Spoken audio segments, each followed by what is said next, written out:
Why didn't Rome conquer Ireland?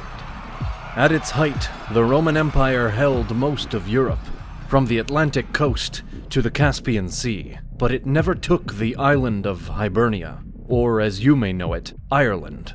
A great deal of Rome's territorial conquests came not in the time when it was an empire, but when it was the Republic. And this Republic's expansion through Western Europe was done rather quickly. Before the Punic Wars, 264 to 146 BCE, Rome had little considered expansion outside of the Italian peninsula, and they hadn't even fully conquered that. As it repeatedly defeated Carthage, Rome won more territory. First, the island of Sicily, then Corsica and Sardinia, then parts of North Africa and the Iberian Peninsula. By 146 BCE, in addition to the territories taken from Carthage, Rome also held Greece and Macedonia, and had made inroads into the Middle East. After the war was over, they established the first Gallic Roman province in 121 BCE, in the area known as Provence. Within a couple of decades, the Roman army was embroiled in a war to help their Gallic allies against the Germanic tribes of the Teutons and Ambrones. Trade expanded here, but the Romans were far too distracted with internal politics to consider invading this territory that would one day become France. This changed in 59 BCE, when Gaius Julius Caesar ended his consulship and arranged to be named the general in charge of conquering Gaul. Thus began the Gallic Wars, which by the end of the decade brought Gaul under Roman rule. Caesar had an opportunity to push further across the English Channel to Britannia. He made two invasions, the first in the late summer of 55 BCE, and the second the next year. The first was largely unsuccessful. Storms wrecked some of his ships, and large groups of Britons prevented the remaining ones from easily landing. The second invasion was informed by the first, the most important lessons being to start with a larger force and have regularly scheduled supply shipments. They also set out much earlier in the summer. In response, the Britons came together under the warlord Cassivellaunus, who led them in guerrilla tactics, harassing Caesar's men, knowing they could not defeat them in a pitched battle. Still, the Roman army pushed on to the Thames River, which they found fortified with underwater stakes, and Cassivellaunus's men on the other side. They had done their best, but the Britons were no match for the Roman archers, and they soon retreated. Caesar found an ally in another tribe of Britons, the Trinovantes, who had recently been warring against Cassivellaunus. With this local help, the Britons were forced to surrender. Caesar made arrangements for tribute, but left no soldiers to enforce them. He had not intended to fully conquer Britannia with this venture, but to cut off potential support to the Gauls, and to show the Britons what they could expect should they decide to cross the Channel and get involved in wars against Rome. By the time Caesar returned to Rome from his Gallic conquests, a civil war was brewing. By its end, the Roman Republic had given way to the Roman Empire, now under the leadership of an emperor rather than the Senate and people. It took until the mid-30s CE for the Romans to give serious consideration to returning to Britannia. The Emperor Caligula led an expedition in 40 CE, but was stopped by Neptune, because he believed that they had argued, and the god of the sea refused to allow his men to cross. Caligula ordered his soldiers to wade into the water and attack it, until he declared Neptune was retreating and they had won. The emperor then called off the invasion, and instead had his men collect pretty seashells and rocks from the shore as their spoils of war. Despite the failure of this attempt, the military leadership had made good plans for the invasion and subjugation of the island, which could be used by the next emperor, Claudius, along with some of his own making, to finally bring Britannia fully under Roman control. The defeat of the warlord Caratacus in 43 CE and making Britannia a Roman province was the crowning achievement of Emperor Claudius's reign. It would not have been unreasonable for the Romans to have continued across to take the rest of the British Isles. But this was not the case.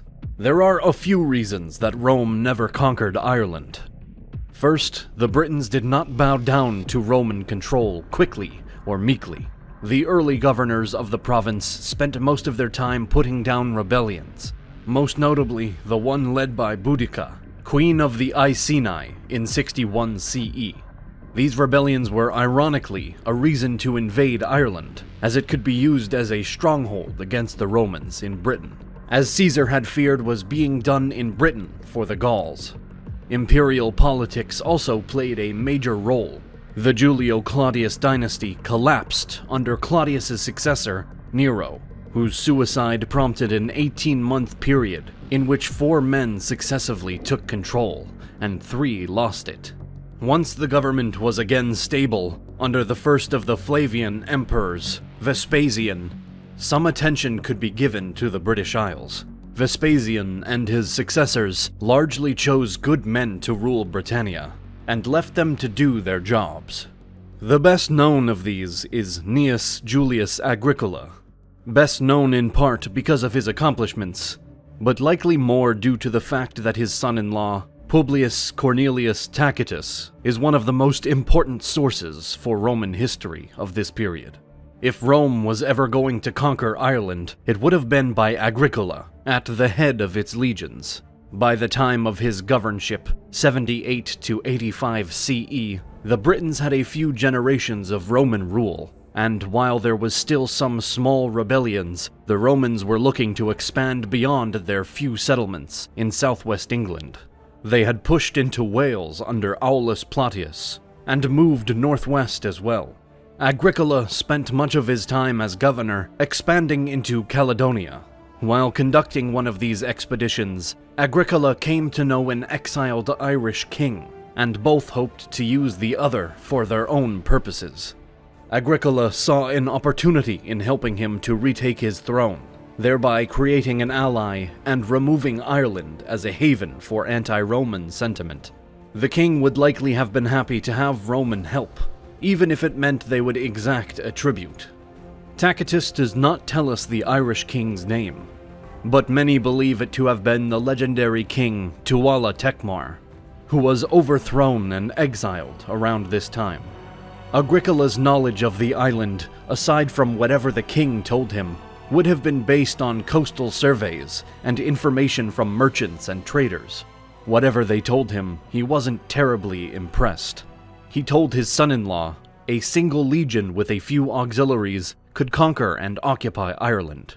He would likely also have read the work of Pomponius Mela, who said the island was of little use for growing grain, but was excellent for livestock. It is so luxuriant with grass, not only abundant but sweet, that livestock stuff themselves in a fraction of the day, and unless they are kept from the pasture, they burst from feeding too long. For all that Mela found the grass worthy of praise, he did not extend any to the island's inhabitants, who he described as undisciplined and ignorant of all virtue, to a greater degree than any other nation, and they are very much inexperienced in piety.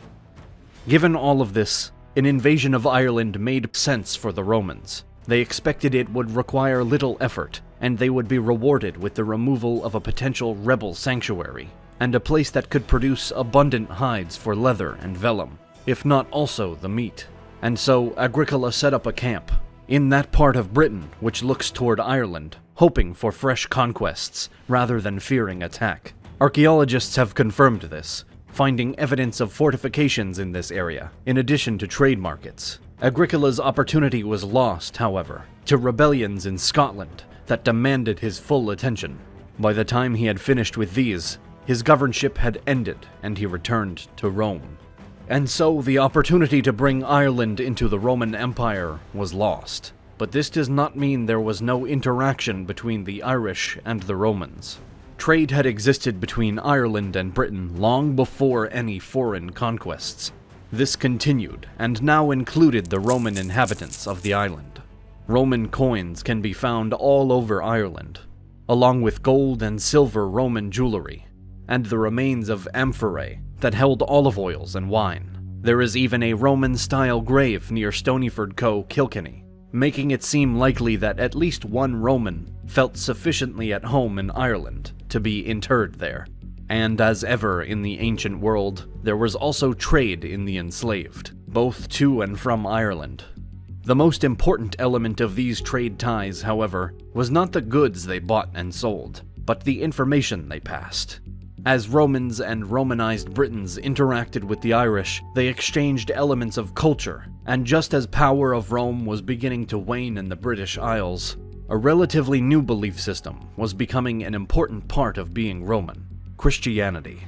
The Romans may have left Britannia at the end of the 4th century, but they left behind Roman Catholicism.